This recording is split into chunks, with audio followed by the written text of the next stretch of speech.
squads are going live now. It starts now with the offense as Team 1 will be starting on the defense. Got to get rid of a few of these operators before we can get down to business. First ban is going to be Thermite, of all things. Yeah, very, very interesting, I would say, especially for an initial ban here on Border. You usually expect something like a Thatcher just to slow things down on the offensive side, especially for Team 1's position. But maybe, just maybe, thinking a little bit ahead on this, don't want to have to deal with potentially the smokes or the massive hole that we all know too well from Thermite. Yeah, especially inside of the lockers hold here. I think it's going to complicate things in terms of trying to open up that main wall that a lot of teams will try to go for access on the west balcony. Thatcher's going to follow that one up. That one's a pretty straightforward ban. We've seen him stick at the top of the attacker ban pool for years now. So it's going to remain the case due to his universal utility that is constantly exercised. Cade, kind of a response to the Thatcher ban there. Without Thatcher in play, it's very hard to deal with Cade, so you don't want to kind of self-handicap yourself. You need to knock that one out as well. So quick correspondence there, which leaves the final ban from Team 1. And they're going to take out oNe, removing some of that utility mitigation on a fairly claustrophobic map like this. You do want to knock some of that out, so you have a better chance of landing those, talking about it anyway. The main thing to note right here is going to be Maya playing on the Oryx. So once again, wants to be having that capability to rotate, of course, not only through the downstairs parts of the map, but be able to jump up through the hatches, probably especially here inside of CCTV, a late rotate through that if there's going to be a bad amount of overwatch from Direwolves in this 90 hallway, could give him a massive rotate back into the site to really punish the push from Direwolves if they try to use the CCTV side and don't just go directly in from the wall over on the west side of the map. I like the general idea that Team 1 has right now for this setup, especially the operator lineup here. A little bit of denial to try and hold up the wall just for the time being, but as soon as that opens, you have some very solid plant denial as well as some rotations that you can pull off, especially some that are only accustomed to Oryx, where well, you can actually go up through Customs Hatch into CCTV and potentially get a good flank off. There's going to be a lot of different avenues that Direwolves have to worry about once they start getting into this building. All right, so here we go. Direwolves are spawned out for the first time of this tournament, ladies and gentlemen. Let's see what they can do against the Latin American team. And once again, just as a reminder, because I know we have the players off site, I do want to remind people of this every game. We do have something like this going on. So Direwolves are here on location. Team 1 is playing for the Mexico City location, so just making sure everybody's fully aware of that. We'll be getting into it here, focusing up on what exactly Team 1's going to try to throw out against the Direwolves here. Like we said, they definitely want to play this mobily and apparently aggressively as well. Thankfully, just going to be the Gemini hopping in right there, so Dots will have an easy time dealing with that. He knows there's players nearby, though, so he's justified his position out here on the balcony. Just needs to find that lineup against Jackie Wu or the other repelled player from Direwolves in the area. And if the stats are true, then there's about to be a gunfight here in less than 10 seconds. Jackie Wu right on the other end of this setup from Dots. Not too much happening here, though, so we'll try and transition over to the top of East and actually find some space. Dash should be able to back up here, but not before Jackie Wu takes down Dots. Jackie Wu, a great start to the tournament for him here, picking up the opening kill. I'm going to see how they can move it further, but Dots as well, or Dash rather, with the lineup here. He's able to find the cross against Harambe, picking up a quick trade and keeping this even here in a 4v4. Direwolves will need to find their advantage elsewhere, but as you can see, starting to gain some map control for themselves as they creep in towards East Main, but they still need to deal with this deployable over on the hallway, and I believe the cone, they're going to get eaten up or just an outright miss, unfortunately. Well, actually, he didn't bring it. He has a pistol. Oh. That's why I was like, oh, no. I saw the silhouette for that split second. I thought it looked weird, but he shot it, so I thought it went out. But no, just a tiny little bullet, not going to take anything out. And now Team 1 is going to be the next squad to strike here as Lagonis is able to knock out ED and remove the sledge from play.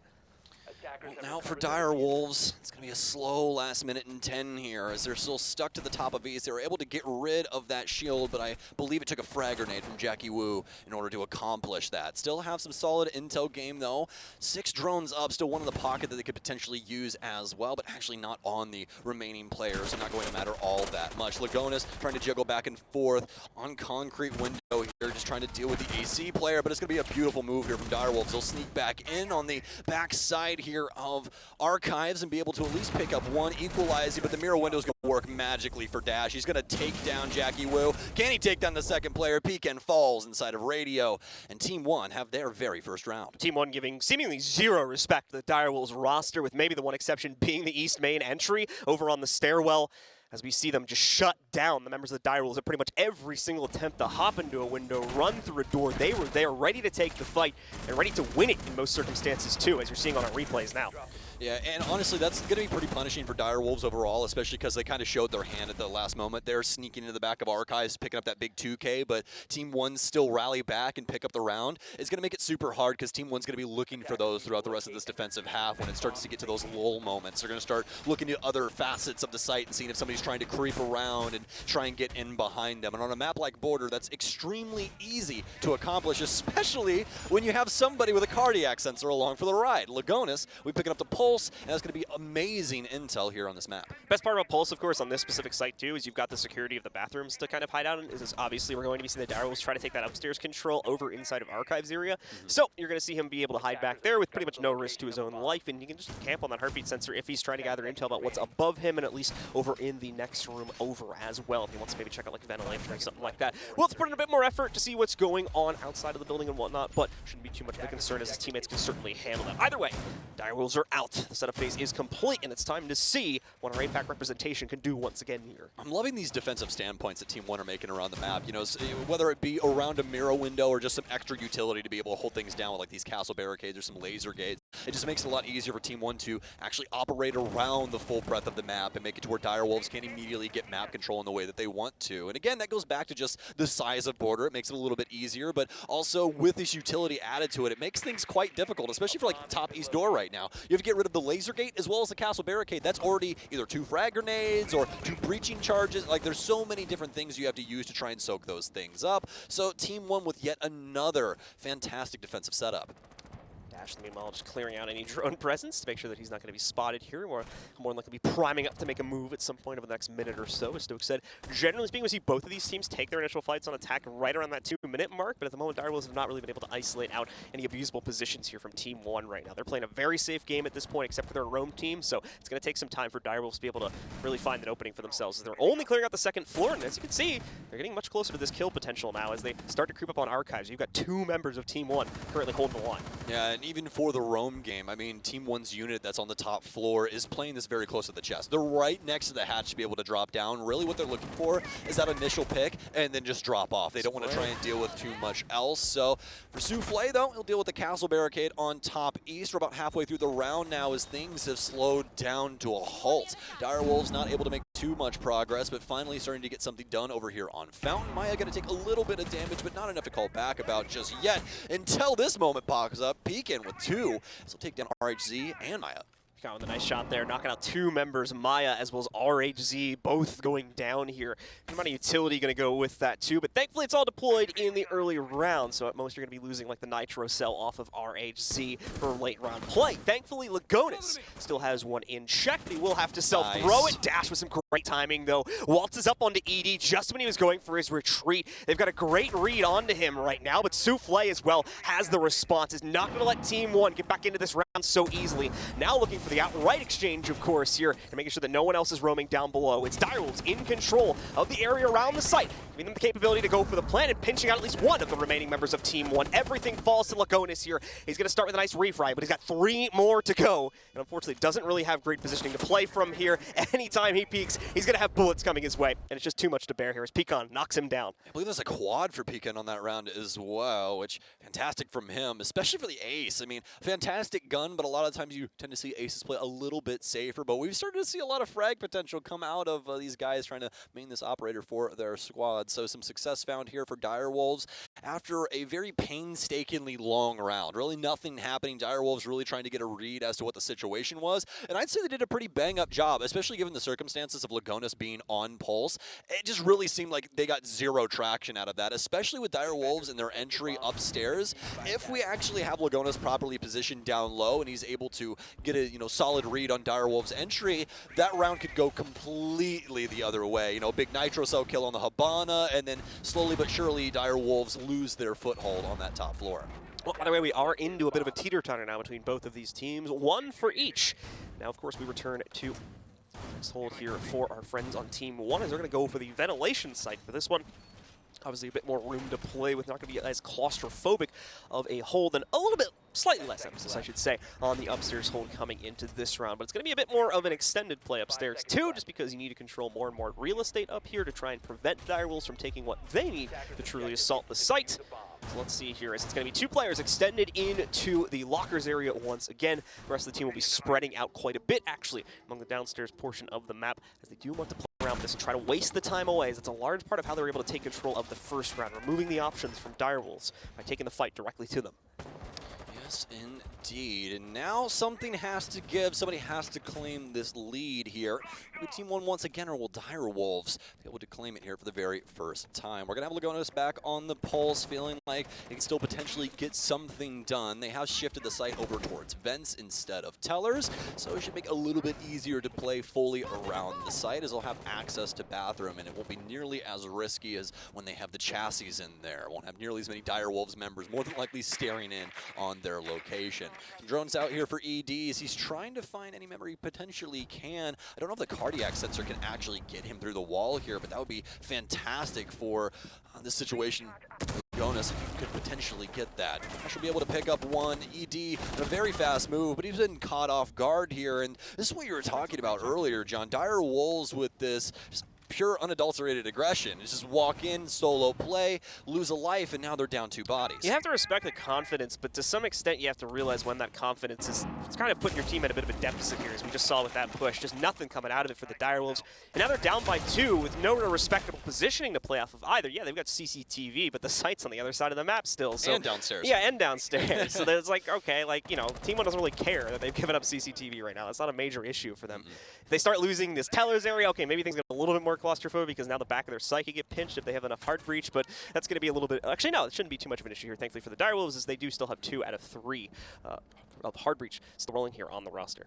Yeah, they do indeed still have a couple of hard breach options, but it's all onto Harambe. They've gotten rid of all of the Selma charges on A, so that's going to overly complicate things when it comes to getting that wall, as everyone will surely know in the site that that wall is about to explode. Now here for Souffle, trying to get himself inside of stock. A missed shot there from Maya, but potentially can clean it up. Harambe going to throw in yet another stun as Souffle tries to add to the pile, but it's going to be Harambe to win it out as they try and pull a rabbit out of a hat. It's an overwhelming play there, but the problem is Lagonis is still exercising so much control here. He shifted himself into the Teller's room here. He's going to be able to, or rather not Teller's, excuse me, Customs room. He's going to be able to move in and take that one out. Dots the next frag. However, Pecan, the last player alive for Direwolves, is only able to negotiate one more before going down. It's another round for our defensive side here as they are able to pick it up, and unfortunately Direwolves throwing just a little bit too much aggression at Team 1, giving them what they needed to shut that down fairly early on in the round, as they were kind of gifted a early 5v3 or just able to trade their way from that point forward. And I think that's the best way to put it. They were practically gifted that round. You know, Direwolves with a little bit too much sauce early on and just not enough oomph to back it up. There's nobody else inside of the tri-state area practically to be able to help these members. And that's where we're going to see the tactical timeout here. It feels like Direwolves are starting to all play their own kind of game and really not work together as a team. And from what we've seen from these setups from Team 1, you guys really need each other. You are going to have to clear out these setups, especially with how much mirror play we're seeing from Team 1. I mean, they are holding down some extremely important facets of this map. Even inside the last round, I mean, how long did we have Team 1 upstairs inside a fountain just playing around that mirror window? It was practically the entire time. Past that quarter mark on the matchup now here as we enter round 4. Direwolves are going to use this as an opportunity to take a timeout, as things are not really going swimmingly, especially inside of the early round here. They're either struggling to find that opening kill and losing a lot of their time bank as a result of that, or, as we saw in the last round, just outright giving over that first kill, if not the second one as well, to their opponents here, putting them in a bad position right from the very beginning of the round. Let's see if they're going to try to make up for it, as the pause has already expired, and we are back in game now, with Team 1 in the lead at 2-1. We'll see what the adjustments are going to be. Won't be too harsh on things just yet, but we are going to have some attacker repicks coming in, and one that's pretty creative that we don't get to see too often. ED will be bringing in Kali, which, if you guys didn't know, she has a bolt-action sniper rifle. In fact, the only one inside of Rainbow Six Siege. It can one-shot down, but also she's got a Lancer on the bottom of that. It's like a little grenade launcher type thing, and it actually drills through reinforced walls and causes an explosion on the other side. We can get rid of utility and things along those lines to try and just closest thing to a Thatcher. Yeah, it's like Thatcher light. The big annoyance with Kali is that actually her Lancer blows up on both sides, so you can't preemptively set hard breach. Like, for instance, if Thermite was in this game and you set an exothermic on the wall and then the Lancer goes in, it's going to get rid of your exothermic charge. So it just makes it to where you really have to be solid on your timing, because as soon as you forget that fact, then you might be losing some very pivotal utility. Absolutely case. So we'll see how Direwolves are able to utilize. That's certainly going to want to try and get access. I imagine this was brought to breach West Main, but they also have the OSA too to try and force their hand. It looks like inside of the south doorway here. Moving up. It looks like it was a Nitro maybe blowing up a bit close, as you can see that going through the floor. Either way, the Nitro's a miss, obviously, but Dash will still be able to find the opener. Once again, Jackie Wu going down here. We talked about this in the early game, that he was going to be the player to take some of these early fights, but man, on the Finca as well, this is a huge loss within the first minute of the round. And again, that entry coefficient here for Jackie not looking great at 1 and 3 right now. All that extra health from Jackie's Adrenal Surge already gone, and Dash trying to remove more heads of the Direwolves roster. Dots has it on the back end, no Claymore, and this is a freebie if I've ever seen one! He'll get away with it! Nobody on the far end, Souffle goes down, and Direwolves worse for wear at the moment. Yeah, once again, 5v3, same exact circumstance as the previous round. The only difference being it's Team 1 that kind of forced it on them this time instead of the other way around here. So I like that change of pace either way from Team 1, giving a bit more respect in the previous round, but then immediately just yoinking it right away and getting hyper-aggressive on them again in the fourth. Great kind of changing of pace, variety of pace is probably the more appropriate word to use here from Team 1. It's really going to keep their opponents guessing and potentially just disallow them to really make any sort of solid guess as to how to play, at minimum, the early round. Exactly, exactly. I mean, Harambe's going to go down here. He's dusted. Direwolves now down to a 2 versus 5, and I'm loving this playstyle from Team 1. You guys more than likely recognized it at home, but they're being very aggressive to the outside of the building while it's also maintaining a very strong defensive standpoint around the site. And that's where Mira helps us, especially with like these mute jammers or Warden with RHZ playing on site. Whole reason RHZ only has 2 kills is because these opening engagements have been so easy for Team 1. They're just going to continue to take them. They're literally chasing ED outside. He wins the initial fight with the pocket F2, but he's got a long road ahead of him. Yeah, at this point, just stat padding for ED, so another kind of pseudo timeout because this round has unfortunately fallen by the wayside, so they're going to use this remaining 40 seconds. Wouldn't be surprised if ED just sprints around the building for the remaining 30 seconds here to try and just basically wait this one out, allowing the IGL for Direwolves to give a little bit more intel in terms of what may be going on here, what they need to do to try and get themselves back on the board. Because this round is pretty much over, unfortunately, folks. No hope at all for the Direwolves here. It is going to be a 3-1 lead for Team 1 as they continue to excel inside of this first half. Oh man, ED won't go for the re-swing, but Dash will pick him up, and Team 1 continue their trot towards victory here on the defensive end, and it's just looking stellar. I mean, I don't really think there's too much more to tell the tale of this. It's all about the early aggression here for Team 1, and if that's not going to work out, they'll slowly bring themselves back to site as they are focused on controlling this clock. I'm really, really loving this playstyle at the current moment because for Direwolves, they're stuck to the outside of the building. They continue to just try and take these engagements and lose them time and time again, and as long as they're going to continue doing that, Team 1 don't have to make a move at all. They can play this exact same setups, exact same play style, and it's going to more than likely give them a victory. And so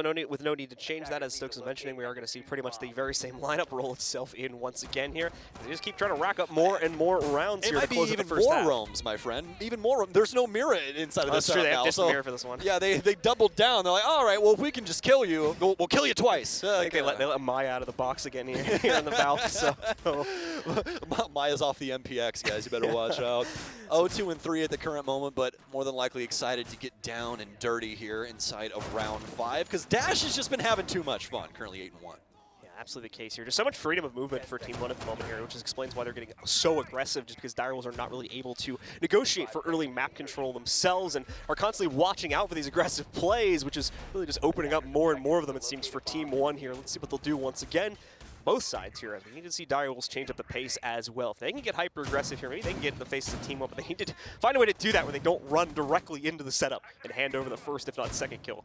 Direwolves, they made it to Charlotte, but they're having trouble crossing this border. That's the biggest thing right now. They're trying to get inside, John, but every single engagement has just gone south. I don't see the big change for them just yet here, but hopefully it starts with Jackie Wu. We were expecting a lot more out of him inside of this matchup, as it really has only been the Pekin show. And in fact, like you were saying, you might see some things thrown around a lot, and that's already happened. We got the Yana now on Pekin, and Harambe has the ace instead.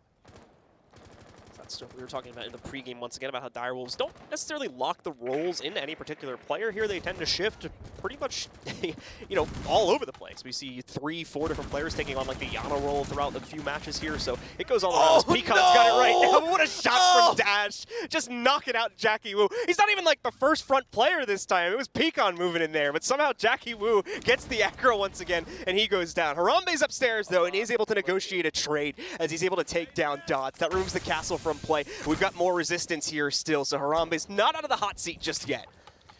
How long can Team 1 hold on to this top floor? RHZ seems prepped and ready, has the smokes and the kill on Harambe. That's the case down outside, and now Direwolves have to try and bring it on back. And that case across dispels surely with Das here inside of CCTV. It's still going to make things pretty complicated. They have to get all the way over to East Stairs, try and get on that balcony. Souffle is going to try and go for a counter angle here, but this is more than likely going to be heard as that's a pretty loud breaching charge. Peacon's going to go down, and still no one is paying attention to these balcony doors, and Maya potentially with a frag here in a couple of seconds. It's a 1v2 makeshift inside of this situation here. Souffle can't exactly find the frag, but eventually the LMG will tag up his arm and he'll go down because of his low HP. Yeah, there's so much pre-fire coming out there from Souffle. He's panic spraying to an extent, but manages to get himself one inside of Mini there. But the responses, man, from Dash right now. He's up to the triple on this round. 11-1, by the way, at the moment inside of the game here. He's going to try to make it 12 in a second, and he'll do it. 4 kills from Dash in this round, and pretty much all of them as he's just lone holding inside of CCTV the entire time. He's practically just running around and taking every gunfight he potentially can. And this is the thing that's very frustrating for the Direwolves fans at home. If they come together as a team and find out where these lone wolves are, then they have a much better chance of being able to lock down that part of the map and get that entry frag that they're looking for so badly. But instead, they're giving Team 1 exactly what they want. All right, let's take some disjointed 1v1s. Hopefully we win them, and if we don't, we might just try and get aggressive somewhere else and try and get our kills back. But it just doesn't work. Team 1's play style into this play style is just too strong. They deal with this kind of thing all the time in their region. Direwolves isn't going to throw some, you know, weird thing at them in the aggressive vein that's going to throw them off their game.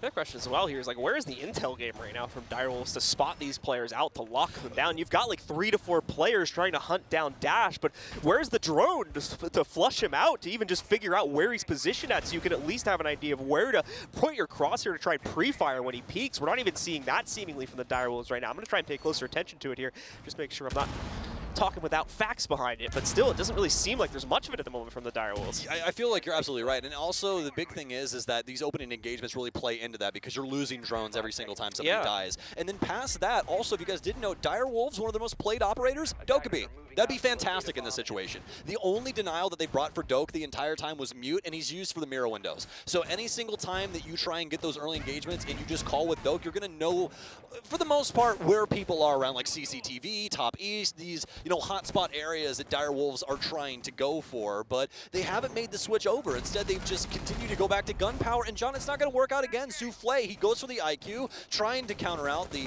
Pulse as well as the Valkyrie, but he's already off the board. Just go back to the drone point. Never saw one. Never saw a silhouette of one trying to move through that whatsoever. Just no idea. Just no intel, it seems, from the Direwolves right now. Dots, pretty much the same thing. There was a drone kind of lurking around the balcony area, so maybe they were able to... killed that IQ outside, John. He died outside of Passport right there. Oh, my goodness. Yeah, so that means... I thought that was upstairs. Yeah, was it Dots who got the kill? Yeah, I think so, yeah. Wow, incredible. Well, either way, Team 1 just exercising full control of the early round right now, not giving Direwolves an inch to play into. A little foot or two here to get themselves around. Was able to negotiate that one still, but it's not going to be enough to play off of here. If we end up at a 5-1 half in favor of Team 1, they will have the ultimate advantage here.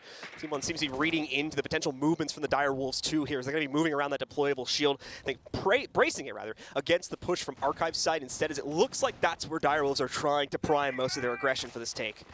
Yeah, pretty solid side, especially with Ace along for the ride. They'll be able to get control of quite a few of these walls around the area. The big issue right now, though, is what do they do about the mirror setup inside of Fountain? They still have Jackie Wu with frags as well as ED, so they actually do have the potential to clear this out pretty handedly, but it's just how they use the remaining moments of this timer, because as we've seen, it usually comes down to a quick drone or two, somebody else will die, and then you are down to a 2v whatever situation, and it's usually Team 1 coming out on top. And once again, such solid positioning here from Team 1, these rat corners that Direwolves are not looking into. Jackie Wu with a quick swing, and he's literally on his clone.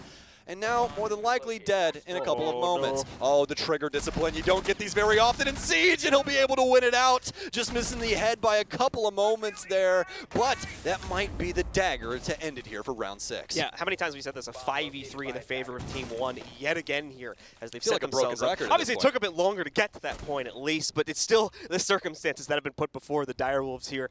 3 players have to make up. At least 2 of them need to get a second kill on this entry in order to make up the difference to get themselves into the site. And Team 1, I mean, they don't even have everyone in the site. They still have top-down angles against this take. This is so rough for the Direwolves here as they walk their way in. We are going to see at least 1 trade come in from Pecan, but aside from that, no, a second one for Pecan as he's holding on here. Able to take out, he's got that second kill. Now it's ED that needs to step up here. Where's the interaction from him? Where's that sledge play going to come into the fold at? As they've lost case control here. oNe is able to go 1 for 1, but again, the numbers come into play here as Team 1 still have 2 players ready to immediately exchange out that last frag and pick up the 5th and final round of the half. I mean, Team 1 are just making it nigh impossible for Direwolves. Every single time they get an advantage, they take it all the way to the house. Some fantastic stuff here on the defensive end. And honestly, you got to feel for Direwolves at the current moment, because what do you do as of right now? Because more than likely, the offensive side for Team 1 is going to look quite similar. They were extremely coordinated on this defensive end. I mean, obviously, we had Dash getting a lot done out on his own, but, you know, especially with him in this current lineup being on Maverick, that means he's going to be around, you know, his fellow competitors. So it's going to make it a lot easier for the team to try and stay well-suited for different situations that we could potentially see Direwolves throw at them. So this does mean that we have seen a bit of a shift inside of the role department once again. Generally speaking, what I've seen in the past is Jackie Wu as well as ED being the players that are kind of going to be out and about here, but it looks like Pecan is going to be picking up that role this time, judging from the operator picks, specifically with the alibi coming into play. Expect him to be that front forward player that's trying to stop the initial entries or just the initial entrance into the building here from Team 1, but only having him to fall back on right now. The rest of these guys having very mixed results. That's going to make, again, the early round a huge gamble for Direwolves to play into here, but unfortunately, it's border, and you're playing upstairs, so to some extent, you have to throw that aggression out. You want to talk about aggression? Yeah. Did you look at the Team 1 lineup yet? Oh, I see these. Yeah, I see these repicks now. We got Ying, we got Ash of all things as quick. well, and we also got Lion, all with Osa as well. So you're going to have some solid info game across the board, but the big thing is that when that execute goes off, oh boy, is it going off. That's going to be a TNT explosion if I have ever seen one. It's going to be loud. You might want to turn your volume down by like 10% for that execute. Otherwise, you might get Oh, overwhelmed. But okay. Pecan. Speaking Nicely of done Pecan. with the run out, too. Yeah. Goes all the way outside for it. Catches again. The Finka as well, so that's a huge piece of utility going to be removed. No more range revives. That's an extra set of nades now gone from Team 1. Great pick from Pecan here. A massive shining light. What's been a bit of a dark game so far here for the Direwolves. It's been the dark ages for the Direwolves, but Pecan has been that beacon of hope for them and potentially could keep them inside of this game.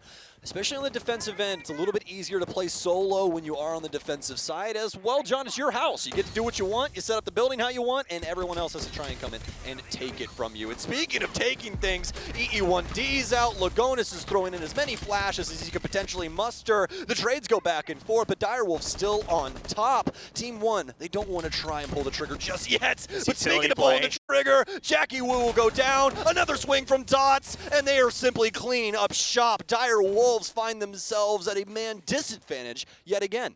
Direwolves can't see anything, let alone respond to it. Their only hope would have been Harambe with the smart glasses play to counter out the Candelas, but he was one of the first to go down here, so not able to bring that to bear. It's all on Pecan now. It needs to return to the site as well as ED. All 3 of the toxic babe charges are gone. Plant is going to land on the ground here. There's no way to stop it. They don't have anywhere near map control to be able to postulate that. And with that said, RHC is going to be able to knock out ED as he tries to rotate back in, leaving only Pecan alone here in a 1v3. He too as well, just no real positioning to play off of here. No surprises to throw out against the Latin American roster. So Team 1 takes yet another round, and already they are on map and match point at a 6-1 scoreline. Yeah, an amazing opener for Direwolves there with Pecan going for the quick trigger pull over on the east stairs. But past that, it's Team 1 all day as they quickly get to site and just start throwing in smokes, Candelas, slap down the EE1D, and then also play with the timing a little bit there. I don't know if you guys noticed, but the Lion took his time outside there on the balcony,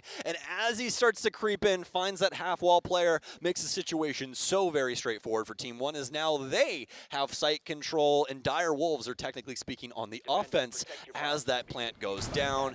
And, I mean, as we saw, Pecan, he's been doing a great job of being able to take gunfights and staying alive, but the person with the second most amount of kills on the team is Souffle. play, which is technically speaking their top fragger, and he's 3-6 at the moment. And this is what I was talking about again, going back to our pregame discussion, right? Where it's like, okay, what's going to happen when you have the bad day where, okay, you got one player stepping up, but there's no support. There's zero support for this player right now. So Peacon's playing his heart out. Respect to him, right, for the types of plays he's making, but just not enough support behind it. Even positionally speaking, too. He was really just out on an island there. So if he went down, that round would have ended even more quickly.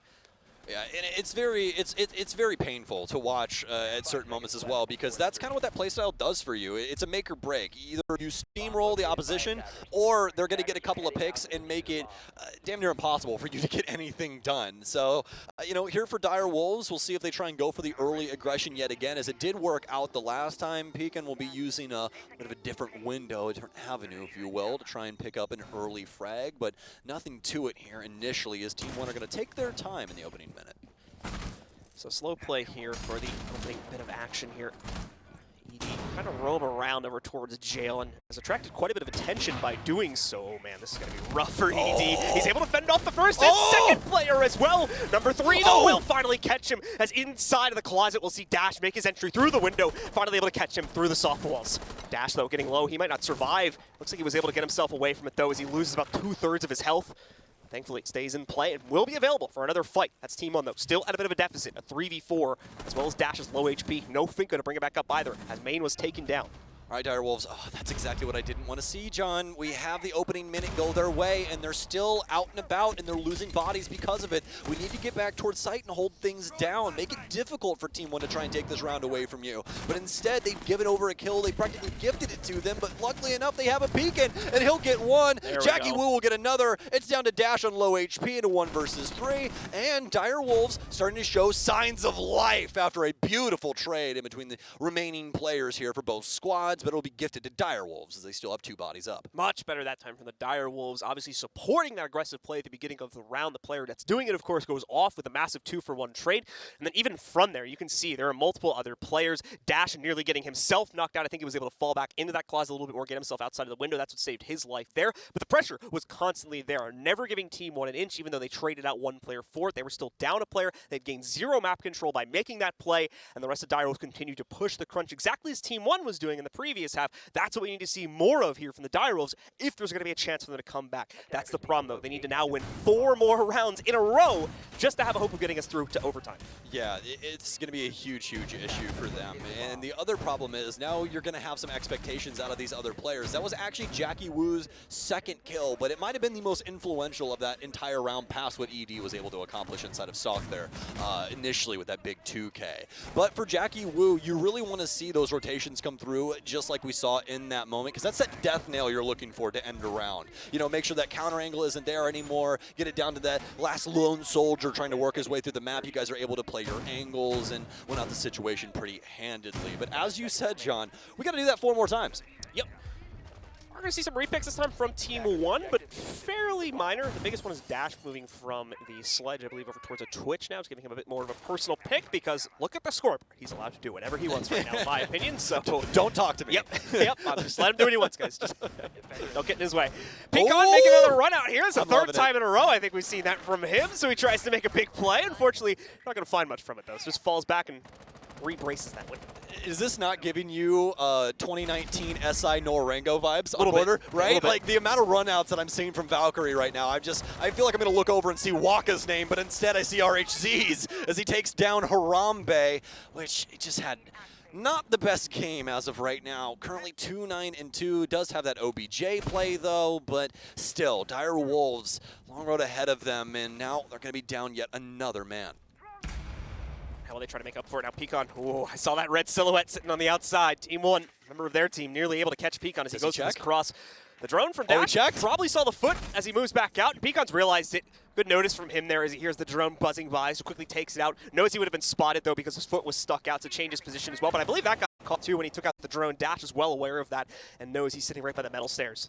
Yeah, super smart play from him. If he stays over there and kills the drone, he more than likely dies. But since he shifted when he did it, makes it where he can get across that angle and has a lot of other avenues to be able to work his way around the map. And that's more than likely what we'll see out of him momentarily. We're only halfway through the round here that Team One could potentially take us off of border in 7-2 fashion. Dash is going to get some damage dealt to him, but nothing too big just yet. It's all been in the Direwolves camp as they've lost Peek and their best option to try and win a lot of these rounds. Maya here, just not able to find the breach panel correctly, but Jackie Wu able to move out, and instead he lines up the shot versus Maya. Another play from Dash downstairs, though, and he's able to bring it down to a 4v1. Jackie Wu now left alone here. He's had a rough game so far, but he can be the hero this team needs. He needs to bring it back from a 1v4. However, it's just not going to happen, ladies and gentlemen. Team ONE take their first match of the tournament as they knock down the Direwolves in stunning fashion here.